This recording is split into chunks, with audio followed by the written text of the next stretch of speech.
Ora, bom dia.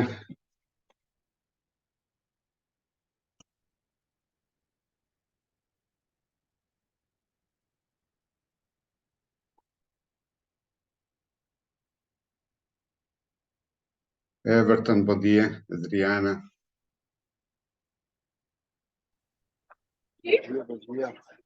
Carlos, bom dia. Bom dia, pessoal.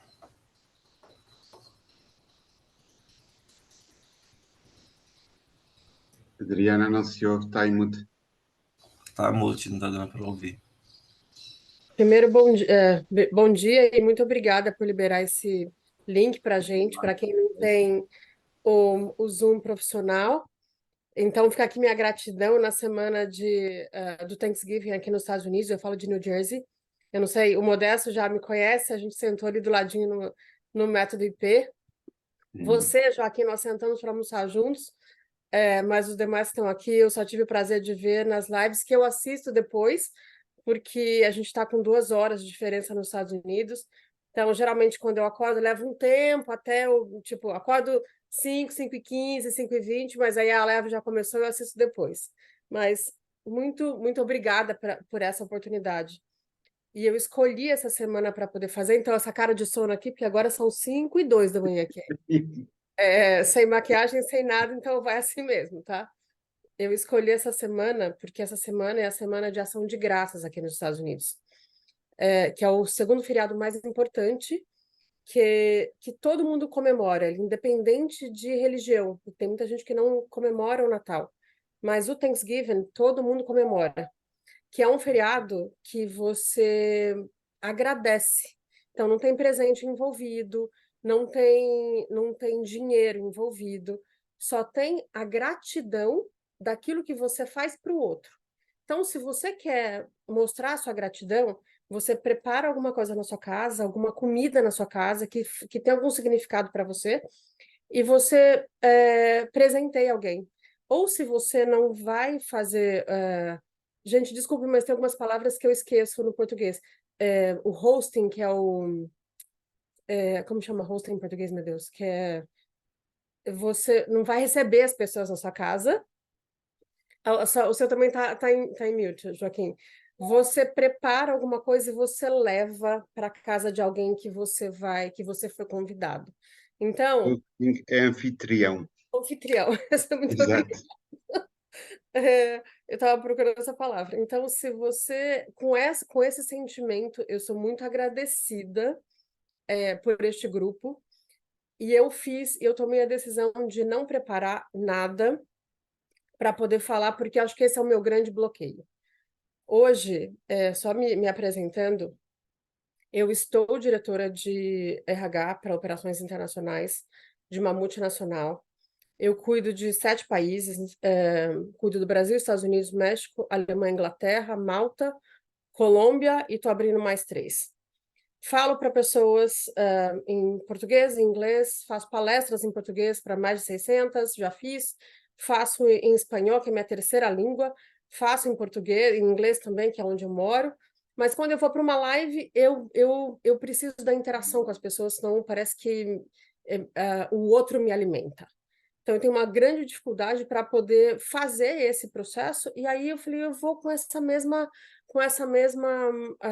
ideia de como se eu estivesse indo para uma live sem ter muito o que dizer, mas o que vier, ele vai vir para poder surgir. Então, e pensando muito nisso, essa noite eu acordei 3 vezes. Falei, já é hora da live? Não, não é, meia-noite e meia. Ah, já é hora da live? Não, é 2 horas. 4h30.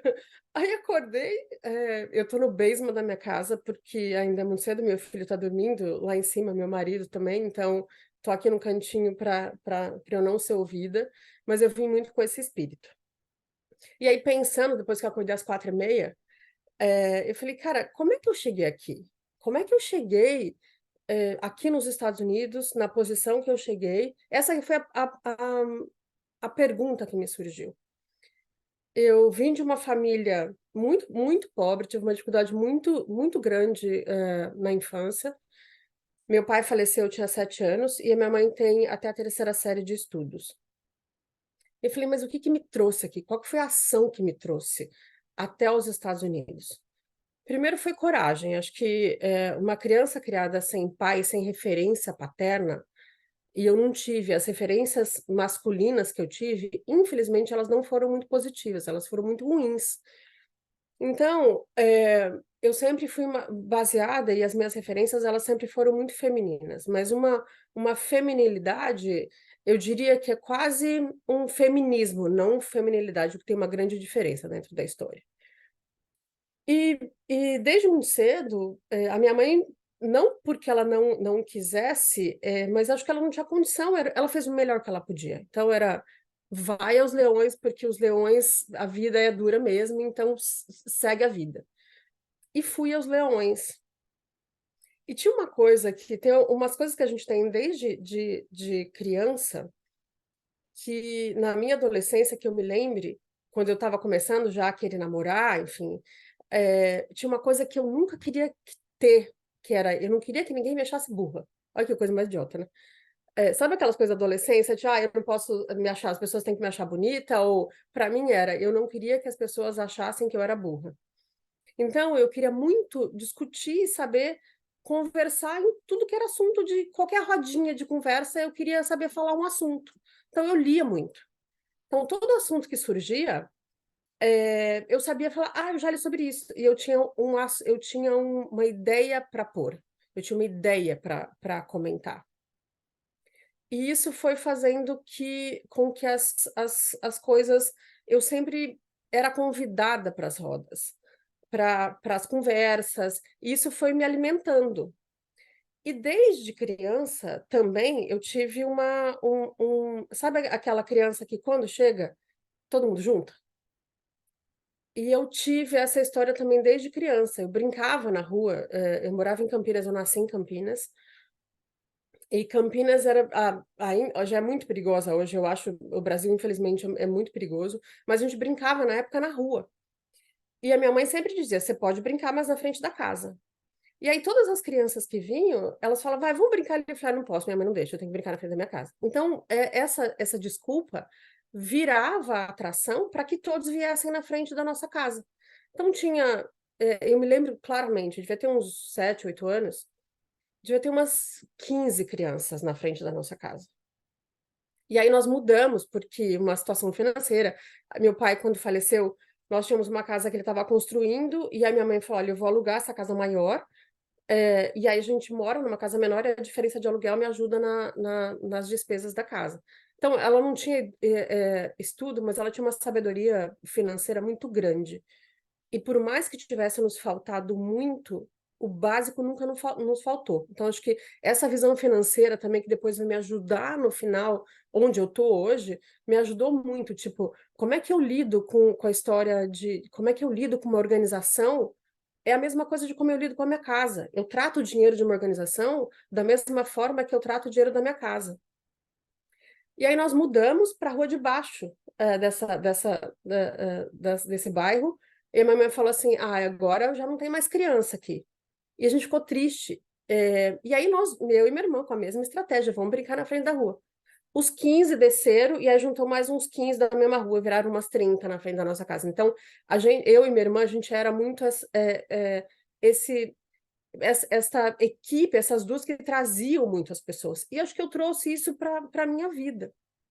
Desde então, enfim, eu sempre trabalhei com pessoas, por mais que eu não liderasse equipe em determinado momento da minha vida, eu trazia, eu conseguia liderar time, eu conseguia liderar projeto.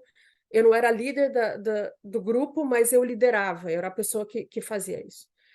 E essa dose de coragem me fez muito sem ter medo. Tipo, vai que pode dar errado? Já tá tudo ruim mesmo, entendeu? Se der errado, o que der vai ser pouco. E com esta mentalidade de ler muito, e eu fui estudar, eu fiz comunicação, fiz relações públicas na PUC de Campinas, e na PUC, e eu só descobri um ponto depois que eu fiz que eu comecei a seguir o Pablo, e depois que eu fui fazendo os cursos do pior ano, eu estou no pior no 10 em 1, e depois que eu fiz o método IP. foi fazendo pergunta, e eu nem me dei conta disso.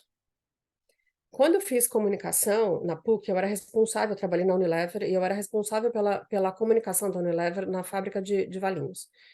E dentro de comunicação tem uma parte que você faz da comunicação que é você tem que apresentar um projeto, seja ele bom ou ruim, às vezes tem que falar de coisas que são muito ruins, mas você tem que fazer um Q&A, que é perguntas e respostas, questions and answers. E aí eu tinha que fazer todas as perguntas, tá? Eu vou para falar sobre isso, que perguntas vão vir para eu responder? Então eu fazia todas. E aí depois eu começava de novo, mas o que mais está faltando? O que mais pode vir? E tinham coisas que a gente não queria falar, que eu também tinha que fazer pergunta. Então eu tinha que fazer essas perguntas. Olha, se alguém surgir com essa pergunta, o que a gente vai falar? Mesmo que a gente não fizesse isso no processo de apresentação. E às vezes o negócio era doído, e a gente sofria na resposta daquela pergunta, mas ela tinha que sair, porque ela tinha que sair com a verdade que fosse doer menos, mas ela tinha que estar respondida.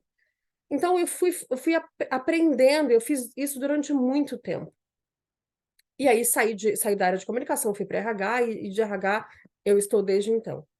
E este processo de fazer perguntas, ele me ajudou muito a resolver problemas.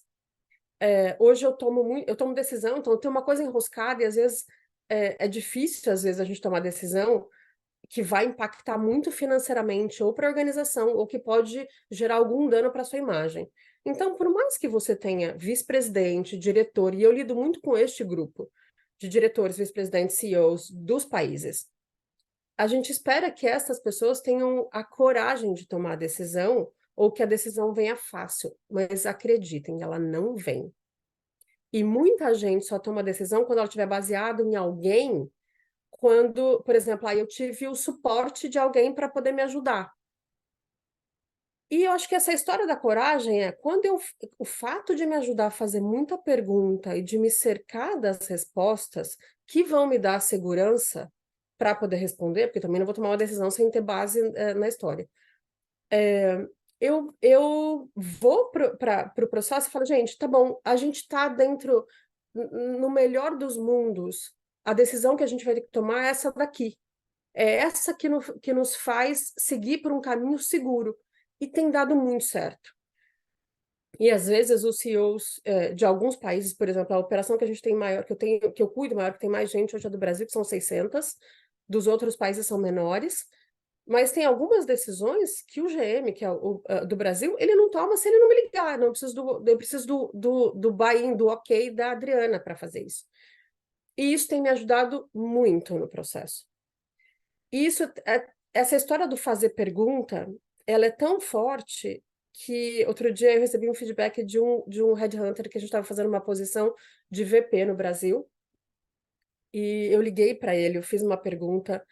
E ele falou, puta, não tenho essa resposta. E aí ele soltou uma, ele falou, eu devia estar melhor preparado para poder falar com você. Eu falei, por quê?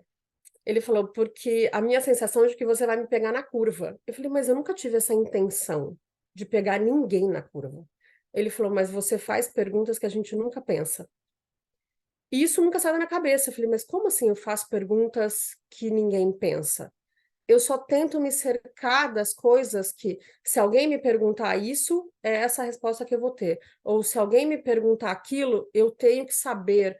Isso me traz uma consciência numérica muito grande. Então, por exemplo, quando eu vou fazer o budget da organização, eu tenho um número na cabeça. E a gente não nasce sabendo isso. Eu tive uma dificuldade, eu tive muito essa base financeira que veio lá de trás da minha mãe, de tratar o que você está tratando como se fosse o seu bolso. Então, não é porque é da organização. Se você tem as duas coisas conjuntas, eu tive que ensinar isso para o meu marido tem negócio aqui. Se você tem um caixa, o caixa não é o seu bolso. E se você tem o seu bolso não é o caixa. As duas coisas têm que estar separadas, porque senão elas vão misturar e vai dar uma bagunça. Você nunca vai conseguir saber realmente quanto que você gera de dinheiro, e você vai perder o controle os dois perdem o controle. Então, eu tenho um número na cabeça. Eu faço um budget hoje, eu não sabia nada sabia de Excel, mas era muito básico. E aí eu comecei a sofrer com o processo. Eu falei, gente, não, tem que ter uma coisa mais fácil de fazer isso. E eu fiz há anos atrás, aqui nos Estados Unidos, porque no Brasil eu não cuidava, eu não era responsável, eu não tinha o cargo que eu tinha, então alguém me pedia os números, eu dava e alguém colocava numa planilha. Aqui não. Aqui eu tive que montar e aprender a montar, pegar esses números, traduzir esses números para que o board da organização consiga entender e apresentar de uma forma que os números falem por si mesmo. E aí fui mergulhe, comi com farinha, com feijão, com sobremesa, com o que vocês quiserem imaginar, Excel, né? Comi assim. E desenvolvi o processo de fazer a apresentação do budget, de que todas as perguntas, de novo com a história das perguntas, que todas as perguntas que alguém tivesse, principalmente o CFO, que ele tivesse, elas fossem respondidas por aquele Excel. E aí eu fui fazendo, e aí desenvolvi, e aí eu tive feedback dele, isso faz uns 8 anos, mais ou menos. Ele falou, esse é o melhor budget que eu já vi na minha carreira. E ele tem quase 60 anos, de RH. Porque eu nunca vi um RH, um budget tão estruturado, com as informações que você traz no Excel de uma forma que faça sentido. Mas primeiro precisa fazer sentido para mim. E aí depois, como eles voltavam, olha isso, está no Excel, e aquilo também está no Excel. E aí eu tive que voltar para eles ensinar como é que eles iam mexer no Excel para poder buscar todas essas respostas. Isso me ajudou muito, me deu muita credibilidade, porque alguém que fala de comportamento, ter conhecimento de negócio e de finanças, incorpora muito para dar credibilidade. E agora, todo o processo, eu faço a apresentação dentro de RH para ir para o board da organização, mas muito baseado nessa história. O que eu preciso apresentar, o que eles querem fazer, o que eles querem ver e o que é bom apresentar. E também aquilo que é, olha, isso aqui é difícil da gente falar, mas a gente vai precisar falar em algum momento. E aí a discussão é com o meu chefe, que é o CEO da organização, como é que a gente vai falar isso agora ou a gente vai falar isso daqui a pouco? Mas contar, a gente vai precisar contar de algum momento. Se a gente não contar, quando eles souberem, eles vão dizer, mas por que você não me disse isso antes? Então a gente tem que, não dá para esconder. E eu aprendi muito a fazer isso dentro desse processo. Mas primeiro eu fui e eu desenvolvi as minhas habilidades como secundário, porque eu sempre busquei o processo de RH, ele fala muito de gente. Ele é um excelente ouvinte. E ele traz essa solução de uma forma que o negócio não está olhando. Porque muita gente de qualidade é muito técnico, de finanças é técnico, tem muita gente técnica dentro da história, que foram contratadas exatamente por essa habilidade técnica. Então, para mim, eu comecei e falei, tá bom, mas qual é a diferença que eu tenho que trazer? Eu fui para o comportamental, depois eu trouxe o técnico. Isso tem me ajudado a crescer, isso tem me ajudado a chegar no caminho que eu cheguei hoje. Quando eu me mudei para os Estados Unidos, eu vim primeiro em 2008, porque eu trabalhava numa outra indústria farmacêutica e eu estava muito decepcionada com os líderes. Eu falei, gente, não, cansei do mundo corporativo, vou tirar um ano sabático. E aí vim para os Estados Unidos, eu ia vir para os Estados Unidos, depois iria para a Austrália, ia viajar. Aí conheci meu marido num bar no primeiro dia, aqui. Aí a história deu uma mudada, deu uma virada. Eu acabei ficando nos Estados Unidos, depois eu voltei para o Brasil, arrumei emprego lá, porque falei que precisava me sustentar, eu sempre paguei as minhas contas, e eu fiquei nessa história São Paulo, Nova York, durante um período. E aí meu marido falou o seguinte, a gente era noivo, namorada na época, ele falou, olha, ou a gente vai, ou a gente, porque essa passagem, primeiro, que é cara, segundo, não vai levar a gente a lugar nenhum, e aí a gente decidiu casar e eu vim para os Estados Unidos. Chegando aqui, crise super pesada, enfim, ninguém contratava ninguém, estava na época, estava começando a sair da crise de 2008, eu falava um inglês mega macarrônico, falava português, o Brasil estava em alta e os Estados Unidos em baixa. Falei, cara, tem que ter alguma coisa que eu consiga fazer de diferente nisso. Depois, comprei casa, engravidei, meu filho nasceu, meu filho tinha 6 meses mais ou menos, eu falei, é hora de eu começar a procurar emprego, que vai demorar ainda para eu arrumar. E nada, e eu falei, eu tenho diferencial, eu falo português, um portunhol mais ou menos, e falo um pouco de inglês, mas eu tenho que usar isso a meu favor. Aí fui dar aula de português. E aí dei aula de português para executivos. E aí dei aula de português para o meu chefe, executivos da Novartis, grandes executivos que precisavam fazer negócio com o Brasil, porque em 2014, se não me engano, era a Copa ou as Olimpíadas, um dos dois, eu já não me lembro mais, acho que foi Copa em 2014. 2016, se não me engano, foi Olimpíadas. E todo mundo queria fazer negócio com o Brasil, falando português. E foi essa a minha porta de entrada. E eu não falava nada. Cara, quem sabe ensinar português? Predicados, subjuntivo, não sabia nada disso, eu sabia falar português. Falei, mas vamos lá, né? Pego o livrinho que eu relembro a terceira série, o que é isso, e fui dar aula para as pessoas. E dei aula para o meu chefe. E a minha ideia era: me fala do seu problema, qual é a sua dor? E a gente vai tentar falar da sua dor em português, porque eu conheço um pouco do Brasil, conheço as leis, e aí eu me vendia. O que eu fazia no Brasil, o que eu já tinha conhecido, e foi assim que eu me vendi. Fiz um curso de um ano, de uns 8 meses, mais ou menos, com o meu chefe. E ele falou, você faz isso? Eu falei, não, isso é só para conhecer gente. Passou, acho que uns 2 meses, ele me ligou, e aí ele falou assim, você tá dando aula ainda? Eu falei, não. Ele falou, você tá empregada? Eu falei, não, você tem alguma coisa para mim? E aí foi que eu comecei a trabalhar na Torrent, que é a empresa que eu trabalho hoje. Comecei com o Brasil, com inglês mega macarrônico. E aí fui desenvolvendo. E aí eu falava, gente, eu só quero uma oportunidade porque eu sei fazer o negócio. E aí o Brasil deu um turnaround, deu uma virada muito grande, com resultados, com as coisas que eu estava apresentando. Depois de 6 meses eu consegui o México, e aí depois as coisas foram vindo, e hoje eu tenho os países que eu tenho, e eu sou o braço direito do CEO aqui nos Estados Unidos, e respondo por Américas e Europas, e também sou head de due diligence para aquisição de novas organizações. Então, é um pouco dessa história que eu queria contar aqui para vocês, muito nessa vibe de para as pessoas que entraram agora, quando eu tenho uma dificuldade de fazer live, porque eu preciso da interação, eu preciso da reação do outro. E na apresentação, no palco, eu tenho.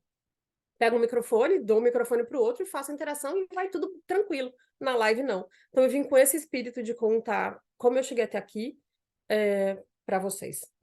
E é isso, gente. Alguém tem alguma pergunta? Eu vi que tem um chat aqui. Peraí. Pronto. Alguém tem alguma pergunta ou não? Adriana, eu tenho. Na sua perspectiva, o que é que você se vê fazer no futuro? Eu me vejo num palco. É isso que eu me vejo. Porque eu tenho muita facilidade, por exemplo, segurar uma plateia de 600 pessoas, que foi a última que eu fiz, não é fácil. E eu tenho facilidade com isso. Quando eu terminei essa apresentação, uma das meninas que chegou para mim, depois a gente teve um jantar, e ela me disse o seguinte: você mudou minha vida em 2018, com a apresentação que você fez em 2018. Em 2018, nós tínhamos o CEO do Brasil que estava chegando. Eu tinha feito o Caminho de Santiago no ano anterior, e eu fiz a construção disso para poder, o melhor de mim encontra o melhor do outro, o Namastê, ele diz isso, que é o indiano, o meu eu interior, o meu melhor, sauda o seu melhor. Então, eu fiz essa apresentação e trouxe todo o meu conhecimento de bagagem. E ela me disse agora, nesse ano, ela me falou, as coisas que você trouxe para a apresentação, e eu trago muito na minha apresentação, olhe para dentro. Se você quiser mudar, não adianta você querer mudar o outro, não vai rolar com você. Então, você precisa conhecer muito. E para quando eu vou para fazer, eu também faço recrutamento de C-levels, e a primeira coisa que eu observo é se um CEO, um CFO, um vice-presidente, se ele não se conhece, cara, não passa nunca comigo na entrevista. Porque falta verdade. Quando você não se conhece, falta verdade na sua fala. E é isso que eu trago para o grupo, quando eu vou para essas apresentações. E quando eu fui fazer em espanhol, também, que foi agora, O meu espanhol não é minha terceira língua, né? Não é minha segunda. Eu fiz a apresentação em espanhol e a sala tinha um silêncio, porque eu consegui engajar, tinha um silêncio muito grande, porque as pessoas estavam ali. Eu tinha 40 minutos, eu fiquei 1h10 e as pessoas não queriam que a palestra acabasse. Então, eu me vejo fazendo isso. É isso é onde eu me vejo. Agora, na live, eu não sei, tem meio julgamento, tem uma série de coisas aí que acontecem, mas é diferente para mim. Por alguma razão é diferente.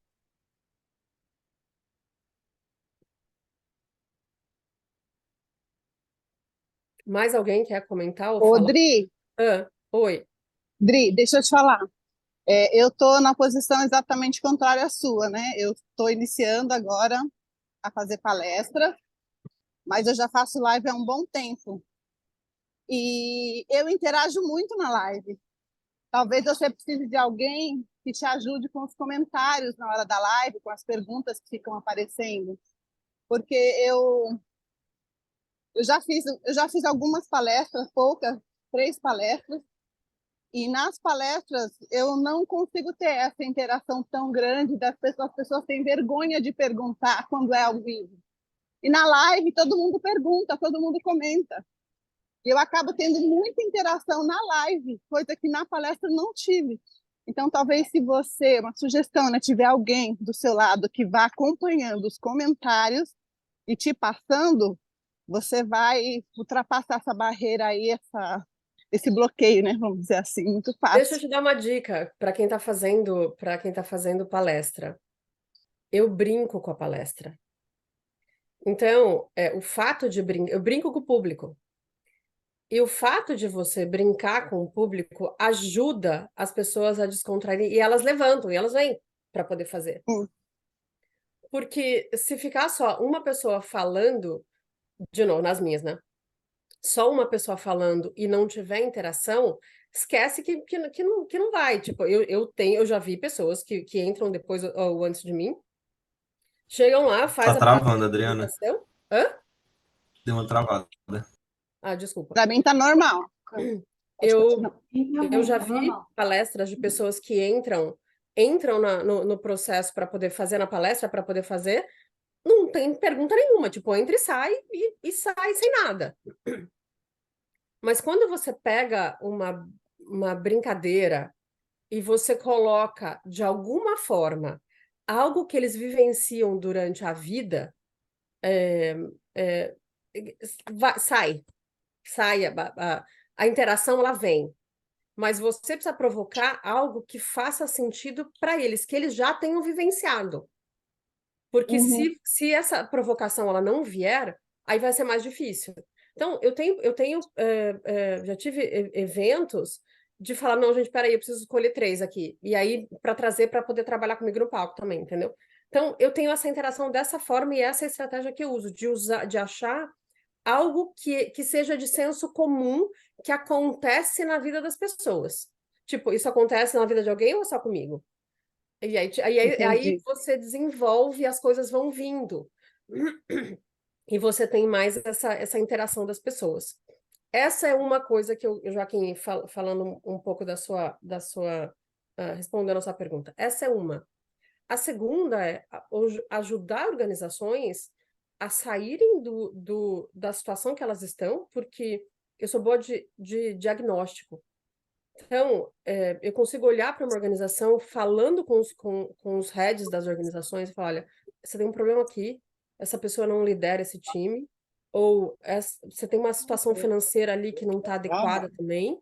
Então, são essas duas coisas que eu tenho experiência, mas para gostar de falar que o meu coração pulsa, um é conhecimento que a minha carreira me deu. De me trazer, enfim, eu só consigo ser o braço direito do CEO hoje por conta de conhecimento, senão ninguém te coloca porque gosta de você numa posição que vai te colocar, que é o braço direito. Você vai colocar uma pessoa que você confia que vai te trazer resultado. Sim. Senão você não tá. Então, você pode até ser um conselheiro, mas não é o braço direito. Então, eu tenho de conhecimento organizacional de falar, olha, isso aqui está errado, você precisa organizar isso aqui precisa mudar, você tem outras formas de fazer negócio, enfim, essa é uma parte, que é a minha parte os skills que eu desenvolvi para poder chegar. Mas o meu coração pulsa mesmo quando eu vou para poder me dar um tema, eu desenvolvo o tema, e aí eu vou para falar e falo com o coração. Tipo, me dá o microfone e fico 3 horas falando. Então, é um pouco disso. Legal, Dri. Depois eu vou te chamar no privado, tá bom? Tá bom, te Adorei. ajudo se você precisar, depois você me ajuda também aí. Com certeza. Parabéns, eu gostei muito. Que eu agradeço. Alguém mais tem alguma pergunta que queira fazer, dividir alguma coisa aqui? Adriana, Amado. alguém já falou? Oi, oi. Oi, Aline, tudo bem? Tudo bem? Tudo e Sabe que você? você... Tudo jóia. Eu também tenho essa dificuldade de fazer coisas ao vivo e eu até acho que é a questão do tá gravado, sabe? Porque a interação pode acontecer, mas é um pouquinho mais solitária, né? Mas eu fiquei pensando, né? É mais fácil a gente sugerir coisa para os outros do que para a gente. Eu fiquei pensando na... Aí até quando a Eli falou das pessoas, alguém ajudar nos comentários, eu pensei, até de repente se chama ali umas 3 pessoas para começarem a fazer perguntas, 3 amigas tuas, de repente, sabe? Ah, E daí perguntas, e daí começa aquela energia a girar, você vai respondendo, porque às vezes eu fico tímida de engajar, fazer pergunta online, mas ao vivo eu não tenho vergonha de falar e nem de fazer pergunta, sabe? Mas aí quando a roda já está girando, você começa talvez a captar energia, porque o Pablo falou que que ele fazia isso, né? Que às vezes ele abria a live e ele ficava. O tema da live era conforme as pessoas iam perguntando, ele ia captando energia, sabe? E ia direcionando a live conforme a energia do lugar, e bem como se faz em mentoria, entendeu? O pessoal faz isso.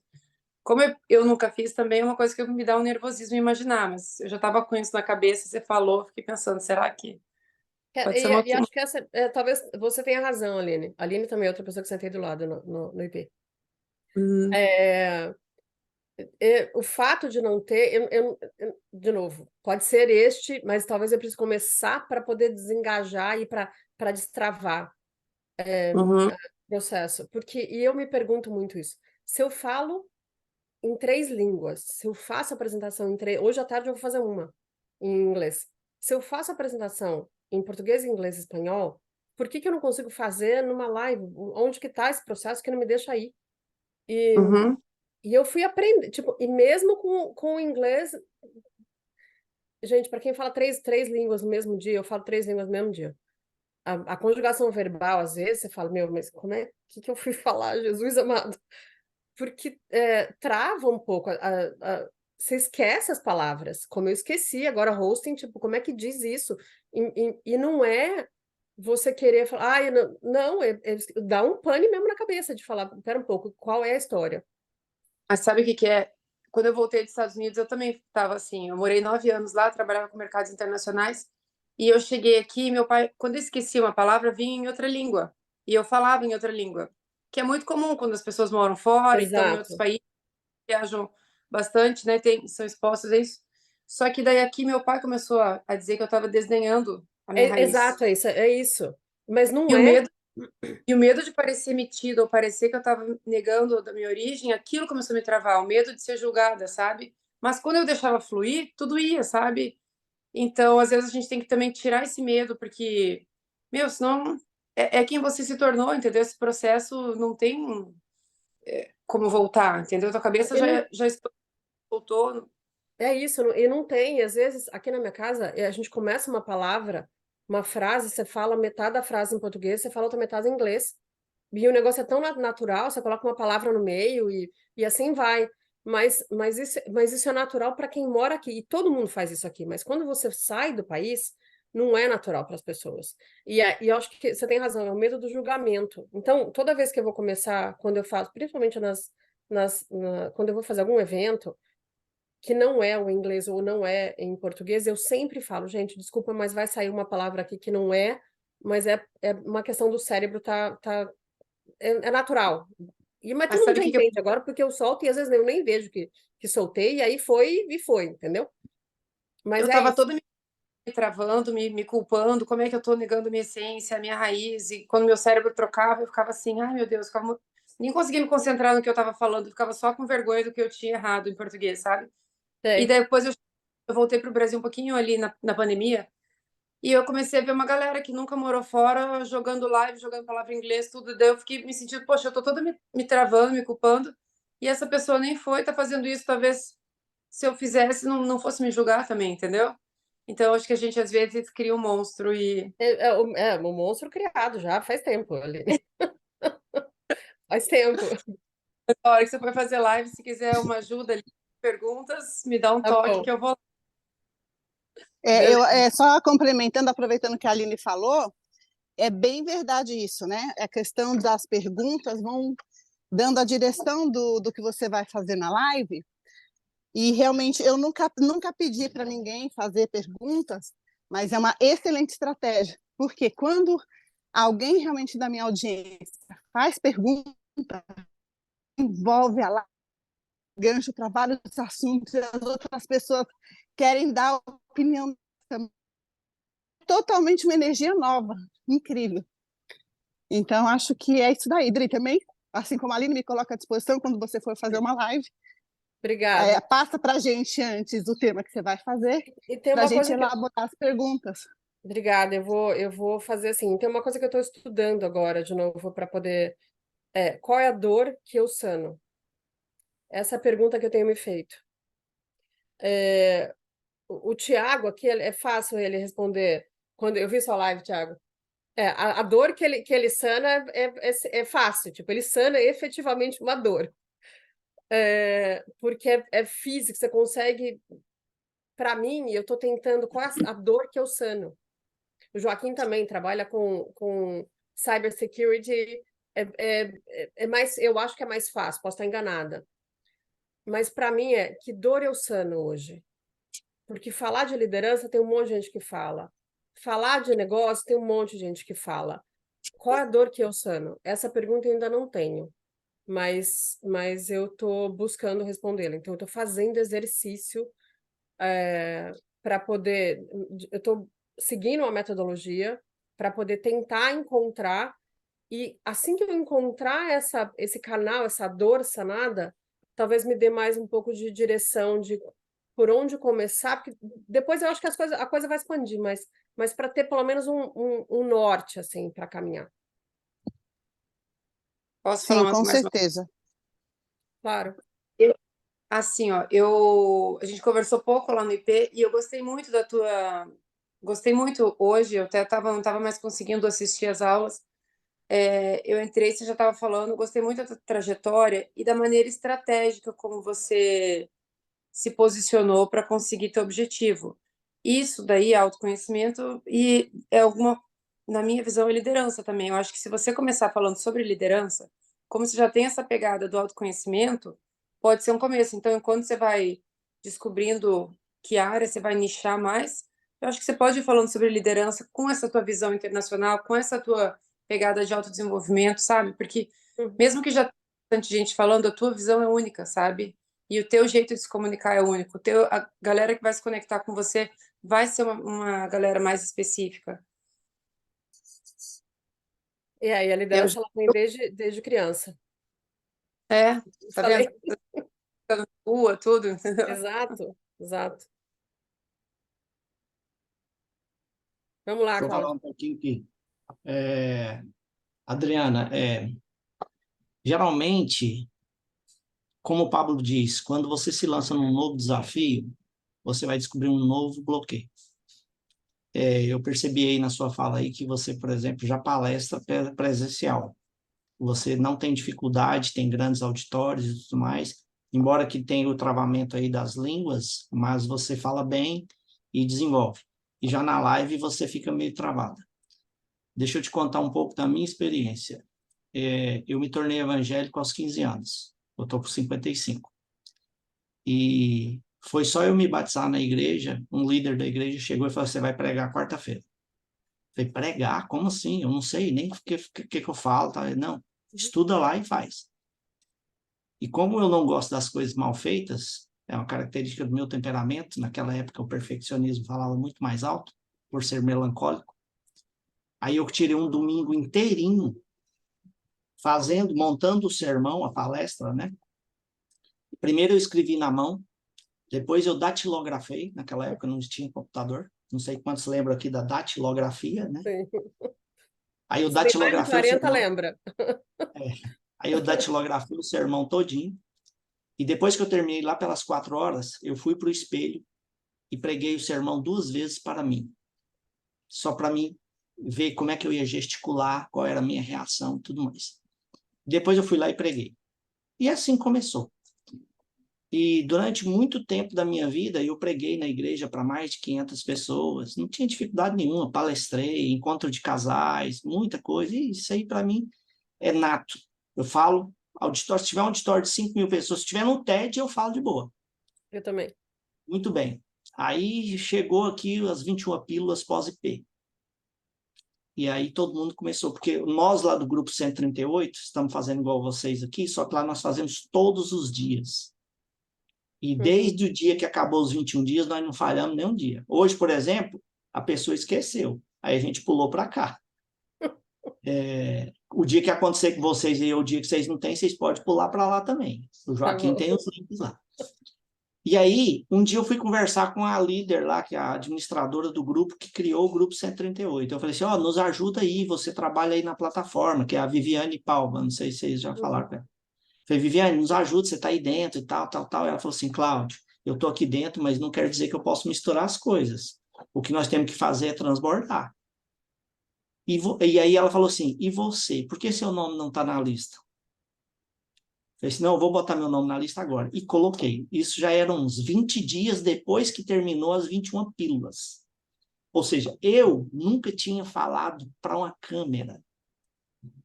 E até que eu marquei e falei assim, eu tenho que enfrentar esse negócio. Matar esse leão. E aí eu marquei. E fiz a minha primeira live. Descobri que era um bloqueio. E muitas das vezes essa dificuldade que você fala assim, medo de errar, falar a palavra errada, começa de uma língua, fala de outra, bloqueio. Necessidade de afirmação.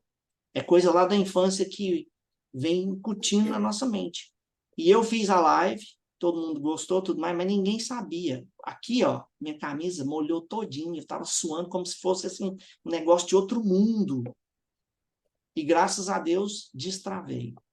E aí depois, a gente participando, eu já falei isso lá no nosso grupo lá, eu tinha esse bloqueio, acabou, estou destravado, não tem mais esse detalhe.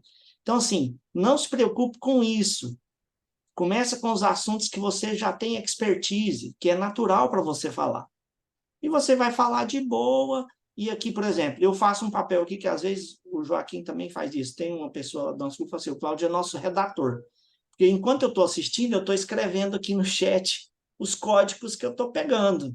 E vai ficando ali. É difícil. Quando você está falando que você que está ministrando a live, não dá para você escrever. É lógico. Mas uma coisa que ajuda é você fazer isso. Quando você estiver assistindo, você pode fazer isso. Mas fique firme aí, que vai dar certo. Quer dizer, Obrigada, Cláudia. já deu. Obrigada. Estamos juntos até depois do fim do fim. Muito obrigada. Mais alguém, gente, quer falar alguma coisa aqui? A Matilde tinha perguntado aqui o que você tinha comentado, de repente, caixa não é bolso. Pedi para você repetir essa frase, né? O caixa não é seu bolso? O caixa não é o seu bolso e o seu bolso não é o caixa. Eu vou dizer aqui uma coisa que aconteceu quando eu cheguei nos Estados Unidos. O meu marido a família dele tem loja de joias aqui. E aí, às vezes, eu via eles indo no caixa e tirando dinheiro. E aí aquilo me incomodava. Eu falei, gente, mas tá errado. E aí eu comecei, eu olhei, por já ter feito isso no Brasil, eu estruturei algumas coisas. Eu falei, olha, vamos ajudar a fazer isso aqui ficar um pouco mais eficiente financeiramente? Então, eles têm 2 lojas aqui que consertam relógios antigos. Portugal tem muito disso, aqueles relógios de paredes. Tem muitos, eles consertam. É um processo aqui nos Estados Unidos mais difícil de você, é uma técnica difícil de você encontrar. E tem coisas relíquias de família, enfim. O meu sogro conserta relógios de marca, Patek, esses grandes, as grandes marcas, e eles vendem joias. E eles tinham 2 empregados que um deles ficava assim meio. Eu falei, mas cara, por que que você está empregando essa pessoa dessa forma? Aqui nos Estados Unidos você pode fazer de forma diferente. Ao invés de você ter uma pessoa 100% fixa aqui, você pagando salário, pagando todo o processo, você pode contratar por trabalho feito. Então você vai cobrar, sei lá, $1.000 para fazer você vai pagar para ele X%, ele conserta e você faz. O negócio é seu, a estrutura é sua. E aí a gente reorganizou esse processo e eu falei para ele, falei, olha, não dá para tirar dinheiro do caixa. O caixa não é o seu bolso, o caixa é o caixa. O fluxo do caixa, ele tem que girar. Você tem que ter dinheiro para poder girar isso. E você tem que separar daquilo que você ganha, que é uma parte que vai ser o seu salário. E você tem que aprender a viver com esse salário até o processo girar de uma forma melhor e você conseguir tirar mais dinheiro. E nessa época, isso aconteceu em 2010, o mercado estava muito embaixo. Então, às vezes não tinha dinheiro nem para um lugar nem para o outro, misturava tudo. Depois dessas organizações, tipo, tira essa pessoa, contrata de uma forma diferente, faz isso aqui, ao invés de você ir a Nova York para poder, você vai uma vez por semana ou uma vez a cada 15 dias. Então, eu comecei a estruturar o processo para ficar mais eficiente e acreditem, gente, quando você vai falar de despesa, eu não sei quem tem o próprio negócio, quem tem essa dificuldade, mas o cafezinho importa.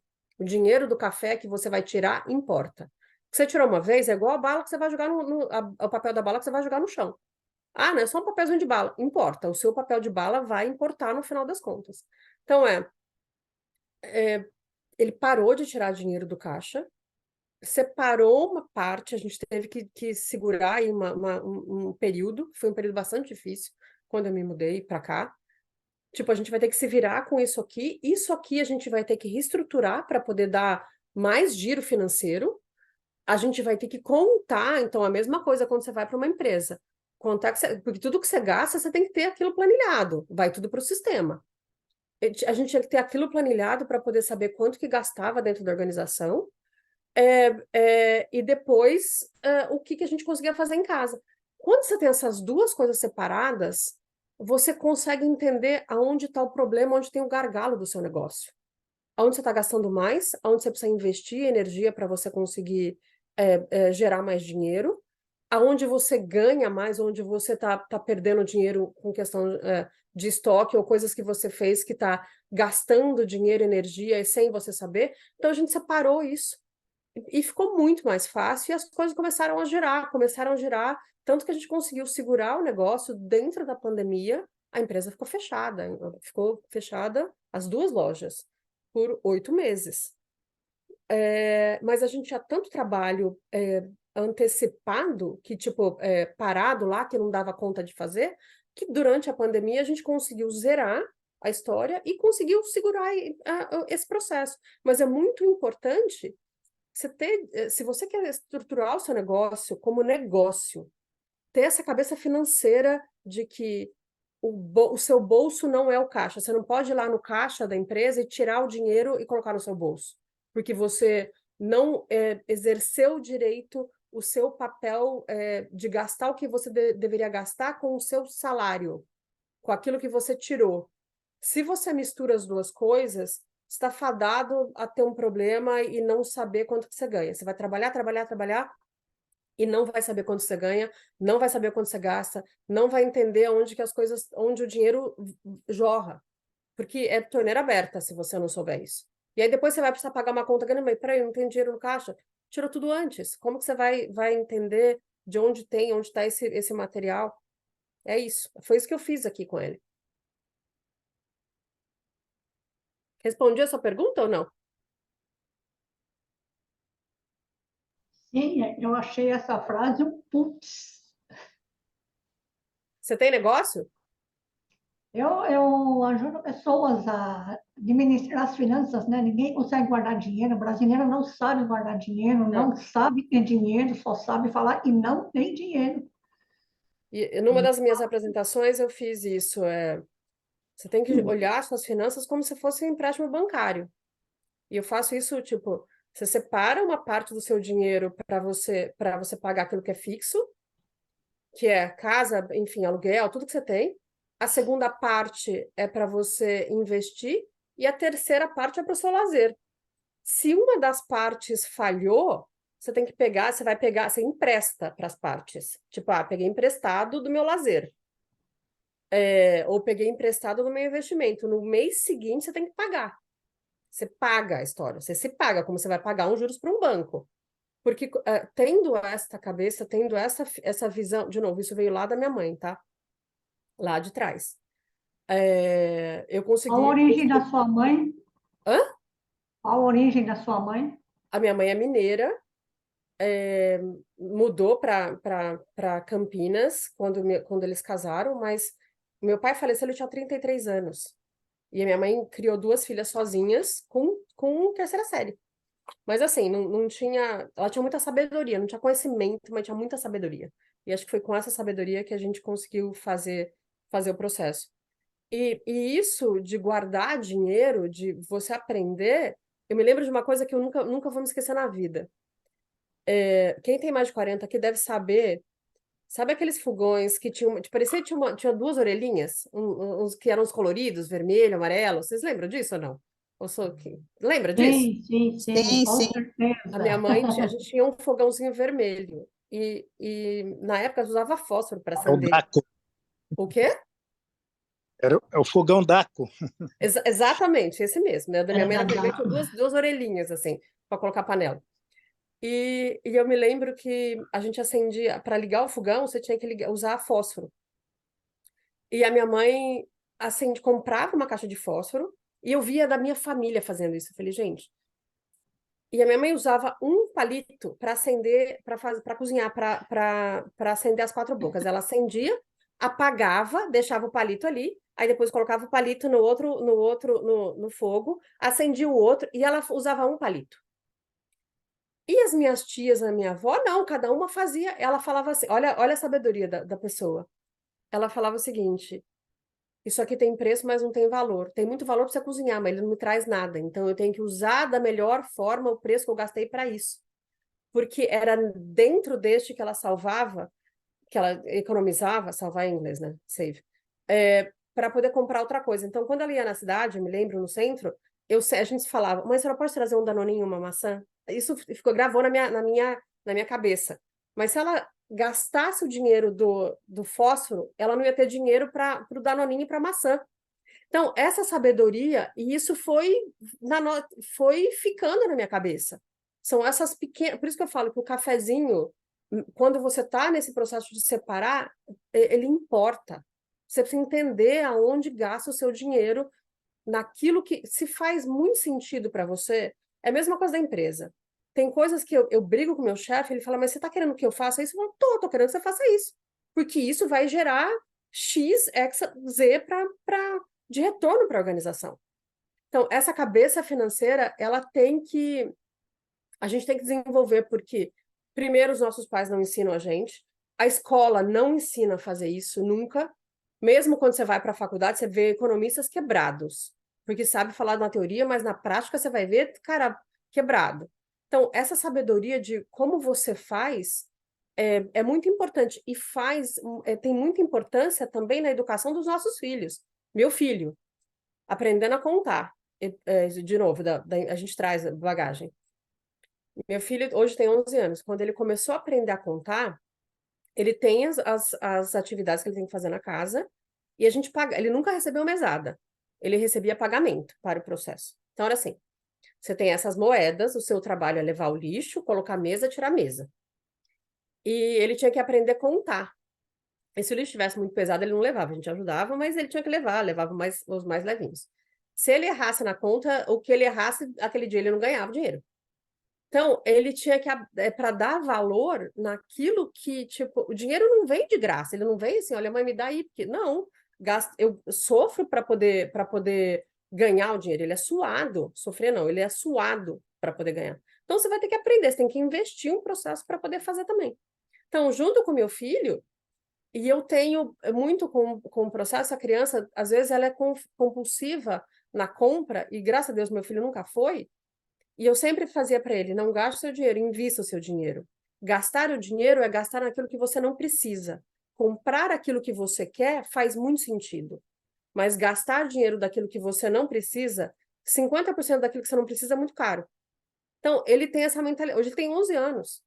Ele tem essa mentalidade já, porque eu fui dando e criando esses processos com ele. Tanto é que hoje você fala, vou no supermercado com ele, vou em loja, ele tá super sussa. Tem criança que você vai comprar presente para outra para poder dar de aniversário, você tem que sair com um brinquedo para a criança que você levou junto com você. Com ele é super tranquilo, porque consegui desenvolver aí tá num processo ainda, mas ele tem muito essa mentalidade de que tá tudo bem, quero investir o meu dinheiro. E ele fala que ele vai ter uma Ferrari. Ele tem 11 anos. Rodrigo, deixa eu só falar uma coisinha antes de terminar aqui, que eu tenho que sair, que eu faço a minha live agora às 8h15, mas tem um escritor chamado Steven Pressfield, que ele tinha essa dificuldade com a parte financeira, e ele criou um sistema que ele chama Você S.A., ou seja, ele passou a ter uma empresa com o nome dele. Então, tipo, ele se determinava, ele lidava com a parte profissional, porque ele era um escritor, igual que ele estivesse trabalhando para uma empresa. Ele tinha horário para começar, horário para terminar, metas a cumprir, e essa parte de emprestar ou de pedir dinheiro emprestado, a mesma coisa, quando alguém vinha pedir dinheiro para ele, ele falava que é uma empresa. Então, como que uma empresa agiria nesse momento? E ele fala que isso fez muita diferença, né, para o trabalho dele, para o desenvolvimento dele. Teve um jornalista que perguntou para ele, você sempre tem... como você faz para ter... você sempre tem inspiração ou alguma coisa assim? E ele falou, sim... não, você só escreve quando você está inspirado? Ele falou, sim. Felizmente, a inspiração chega todos os dias, às 8 horas, quando eu sento diante da minha máquina de escrever e começo. É isso, você tem que olhar de uma forma muito... É muito prático. Quando você começa a fazer esse processo de olhar para suas finanças de uma forma diferente, não é sofrido. Não é sofrido. Mas gente, tem que eu olhar tenho de uma que ir. forma muito prática. Beijo para vocês. Beijo. Tchau. Gente, acho que é isso. Muito obrigada, de novo, por vocês estarem aqui, por ter me ouvido, por ter me acolhido. Essa semana, quinta-feira, é dia de ação de graças, Thanksgiving aqui nos Estados Unidos. E é com este calor de agradecimento que eu agradeço muito a presença de cada um de vocês aqui, que vocês exerçam a gratidão, não só essa semana, mas especialmente nessa semana. Na quinta-feira é um dia bastante especial aqui para os americanos, para os europeus também, mas especialmente para os americanos, que é um dia de que você tá agradecido por ter água para tomar, por ter a casa onde você mora, por ter a comida na sua mesa, pela saúde que você tem. E eu agradeço a vida de todo mundo que está aqui e me deu a oportunidade de falar, tá? Muito obrigada. Só Gratidão. complementar uma Obrigado. coisa, Adriana. Adriana. Quem tá Adriana, falando? Obrigada. Obrigada, gente. Alguém ia falar alguma coisa, complementando o quê? Eu vou falar. Ah, Eu perguntei a sua origem, porque eu sou filha de portugueses, né? Então, eu até brincava com o pessoal, falava, que faculdade você fez? Economia. Ah, que legal. Eu falei, não, eu já era economista, então eu só precisei ratificar, né? Pegar um diploma. Mas uma coisa muito interessante que você já ensinou para o teu filho, né? Eu aprendi com a minha mãe, assim, sempre guardar dinheiro, sempre tem dinheiro guardado, ora, você tem dinheiro. Mas eu não tinha essas duas outras situações, que era o investir e o lazer. Quer dizer, o guardar já era, né? A gente tinha a poupança, para quem não tem muito conhecimento, era o início daquilo. Mas eu não tinha o lazer, minha mãe não tinha essa cultura de lazer, né? Minha mãe era trabalhar e dormir, e trabalhar e dormir. Ela não aceitava o lazer, né? E eu agradeço muito ter tido muitos irmãos para ter conhecido isso, senão eu não saberia disso, né? não, se você não tiver o lazer, você só fica só dinheiro. E a vida não é isso. A vida é além disso. Mas se você não tiver também a sua parte financeira estruturada, você vira escravo disso. Você não consegue fazer nada, tem uma coisa que fica roubando a sua atenção. Para mim, não existe nada pior do que dever. Graças a Deus eu não tenho dívidas, mas do que dever e falar, não vou ter dinheiro para... Isso é escravidão. Então, sair dessa escravidão e não ter essa escravidão porque você conseguiu falar, cara, o dinheiro trabalha para mim, e quando o Pablo fala, o dinheiro é meu escravo, exatamente, o dinheiro é meu escravo, ele trabalha para mim. estão trabalhando para mim, eu mando nele. Então, se ele trabalha para mim e eu mando nele, eu tenho que fazer de formas inteligentes para que ele consiga render e não gastar. É disso. Eu não usava essa forma, o dinheiro é meu escravo, mas eu sempre usei. O dinheiro trabalha para mim. E, de novo, vem da infância. Eu vou colocar no meu Instagram é eu, Adriana Pacheco. Estava procurando aqui. Vou colocar aqui, eu. Gente, eu tô sem óculos porque eu fui Foi no no grupo. hospital ontem. Peraí. Foi lá no grupo. Vou pôr aqui. Ah, eu ponho no grupo, tá Oi, bom. Melhor. oi, Adriana. Oi, Bom Cleide. dia. Bom dia. Eu também estou Gratidão. aqui nos Estados Unidos e eu queria trocar algumas figurinhas contigo. A tua área também é a minha área, né? Ai, tá bom. Onde você tá, E Cleide? eu estou na Filadélfia. Ah, a gente tá pertinho. Eu tô aqui em New Jersey. Eu É? tô em Union, New Jersey, bem pertinho. Ah, beleza. E aí, no caso, eu estou do 138, né? O IP. Tá. Depois eu tenho como conseguir teu telefone? Ah, eu vou colocar. Eu vou colocar meu telefone. Você tá no grupo do 139 ou não? Não, 138. 138? É, Vou colocar aqui. Só que eu tô sem óculos, de novo, gente. Eu tô sem óculos. imagina. Foi no grupo depois. O quê? Ela estava no 139? Não, ela no Não, 138. tô 38. 567. É esse aqui, ó. 908-636-1457. Coloquei aí no Ó, chat. ótimo, muito obrigado, viu? Eu que Gratidão. agradeço. Eu que agradeço, gente. De novo, muito obrigado. Muito, muito, muito, muita, muita gratidão por vocês, por este grupo. Obrigado, Joaquim, mais uma vez, por ter aberto Parece. este Zoom por mais de 40 minutos para os que não têm o profissional. E vou colocar meu Instagram ali no grupo para gente conversar, tá bom? Obrigada, gente. Obrigado. Eu que agradeço. Gratidão. Beijo. Valeu, Adri. Valeu, pessoal. Falou, tchau. Tchau. Bom dia a todos. Grande abraço. Bom dia.